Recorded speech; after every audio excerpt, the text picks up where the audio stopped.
నా ఒక క్వశ్చన్ ఏమంటే ఈ కాలంలో బంధు విద్వేషం అనేది ఎక్కువైపోయింది సార్. ఎలా అయిపోయిందంటే మీ ఇంటికి మేము రాము, మా ఇంటికి మీరు రావద్దు అనేసి కరాఖండిగా మొహం పైన చెప్పేంత దిగజరిపోయినారు. పైగా అంతేకాకుండా వాళ్ళు చిన్న పిల్లలకు కూడా ఇది నేర్పిస్తున్నారు సార్. దీన్ని మనం ఇలా సోదరుడు అయితే ప్రశ్న అడుగుతున్నారో, ఈరోజు బంధుత్వ సంబంధాలు ఎలా అయిపోయాయంటే చిన్న చిన్న గొడవలకు గాను వారు అంటున్నారు, మేము మీ ఇంటికి రాము, మీరు మా ఇంటికి రాకండి, కట్టిఫీగా వెళ్ళిపోండి అని ఈ మైండ్ సెట్తో ఉండడమే కాకుండా పిల్లలకు కూడా అదే నేర్పిస్తున్నారు. ఏం చేయాలని చెప్పారు చూడండి. ఈరోజు దౌర్భాగ్యం ఏంటంటే బంధుత్వ సంబంధాల గురించి ప్రవక్త ముహమ్మద్ సల్లల్లాహు అలైహి వసల్లం వారు బంధుత్వ సంబంధాలని కలపండి, బంధుత్వ సంబంధాలని తెగత్రెంపులు చేసుకోకండి అని ప్రవక్త వారు చెప్పారు.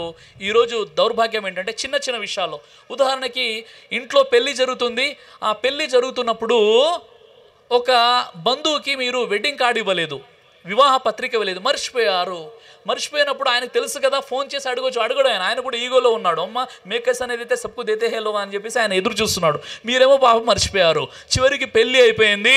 తర్వాత మీరు లిస్ట్ చూసుకుంటే తెలిసిపోయింది, అయ్యో ఫలానా మా బంధువుకి మేము వివాహ వెడ్డింగ్ కార్డు ఇవ్వలేదు కదా అంటే, మీరు అప్పుడు ఫోన్ చేశారు లేదా కలిశారు. అతను ఏమన్నా అంటే, లేదండి, మీరు నన్ను పెళ్ళికి పిలవలేదు కదా, మీరు చచ్చిన మీ చావు కూడా నేను రాను అని చెప్పేస్తున్నాడు. అంటే తుమ్ లోగ్ షాదీ మే నహీ బులాయే, తుమ్ మర్ గయే తో తుమ్హారే జనాజే మే హమ్ నీ ఆతే అని ప్రకటించి చెప్పేస్తున్నాడు. ఇది చాలా పెద్ద మూర్ఖత్వం. ఈ విధంగా చిన్న చిన్న సమస్యలతో కుటుంబ కలహాలు, ఆ తర్వాత కుటుంబ గొడవలన్నీ కూడా కలుగుతున్నాయి. చాలా తప్పు. ప్రవక్త ముహమ్మద్ సల్లల్లాహు అలైహి వసల్లం వారు ఏం తెలియజేశారు అంటే, మనిషి చేసే ప్రతి పాపానికి పరలోకంలో శిక్ష ఉంది, కానీ కొన్ని పాపాలకు ప్రపంచంలోనే శిక్షలు పడిపోతాయి. అందులో ఒక పాపము ఏంటంటే బంధుత్వ సంబంధాలను తెగత్రెంపులు చేసుకున్నవాడు. బంధుత్వ సంబంధాలను తెగతెంపులు చేసుకునేటటువంటి వ్యక్తికి శిక్ష ఇక్కడే పడిపోతుందని చెప్పారు. అల్లాహు అక్బర్. అంత పెద్ద పాపం బంధుత్వ సంబంధాలను తెగతెంపులు చేసుకోవడం.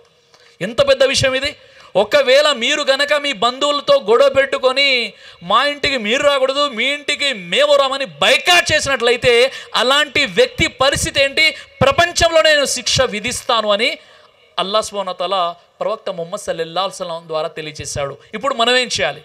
పెద్ద మనసుతో మన బంధువులు ఎవరైతే గెంటేశారో, మన బంధువులు ఎవరైతే మనల్ని బైకాట్ చేశారో, లేదైతే మనం ఎవరినైతే బైకాట్ చేస్తామో, పెద్ద మనసుతో, ఈగో అనేది ఉంటుంది, ఈగోని పక్కన పెట్టేసి మీరు ముందు అడుగు వేసి వారితో గల్లే మిల్కే ఆలింగనం చేసుకొని క్షమాపణ అడుకొని, ఏదో జరిగిందో జరిగిపోయింది క్షమించని చెప్పండి. ఇన్షాల్లా మీకు అల్లాహ్ సుబ్హానహు వ తఆలా ఎనలేని పుణ్యాలను ప్రసాదిస్తాడు. ఒక అడుగు మీరు ముందేయండి. వారే రావాలన్న ఈగో ఉంటే ఇక ఈగోకి ఇస్లాంలో ఇలాంటి ఆస్కారం లేదు. కాబట్టి ఎక్కడైతే తప్పు జరిపోయిందో మీరే ఫోన్ చేయండి, మీరే వారిని ఇంటికి ఆహ్వానించండి, లేదా మీరే వాళ్ళ ఇంటికి వెళ్ళిపోండి. బంధుత్వ సంబంధాన్ని కలుపుకోండి. అల్లాహ్ సుబ్హానహు వ తఆలా జన్నత్ ఇస్తాడు. అంతకంటే గొప్ప ఏం కావాలండి ఇన్షాల్లా. దైవ ప్రవక్త ముహమ్మద్ సల్లల్లాహు అలైహి వసల్లం వారు తెలియజేశారు, కడుపుకు సంబంధించినటువంటి అన్ని రకాల వ్యాధులకు అద్భుతమైనటువంటి ఔషధం తల్బీనా. ఇది దైవ ప్రవక్త వారి సున్నత్. మంచి ఆహారం, ఇమ్యూనిటీ బూస్టర్, ఇందులో షిఫా ఉంది. ఇది మంచి ఔషధంగా కూడా పనిచేస్తుంది. కాబట్టి పిల్లలు అయినా పెద్దలు అయినా ఎవరైనా దీనిని ఉపయోగించవచ్చు. అలాగే ఖురాన్లో దైవం తెలియజేశాడు, తేనెలో మీకు స్వస్థత ఉంది అని. కాబట్టి ఇక్కడ కనిపిస్తున్నటువంటి ఈ నెంబర్స్కి కాల్ చేసి మీరు ఇప్పుడే ఈ ప్రోడక్ట్ని ఆర్డర్ చేసుకోవచ్చు.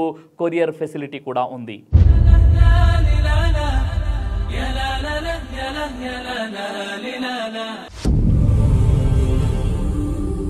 బ్రదర్ సిరాజ్ అని యూట్యూబ్ ఛానల్ని మీరు సబ్స్క్రైబ్ చేసినట్లయితే ఇన్షాల్లా దైవచిత్తం అయితే మీకు వీడియోస్ వస్తుంటాయి. అదేవిధంగా బ్రదర్ సిరాజ్ అనేటటువంటి ఫేస్బుక్ని కూడా లైక్ చేయడం వల్ల మీకు వీడియోస్ వస్తుంటాయి.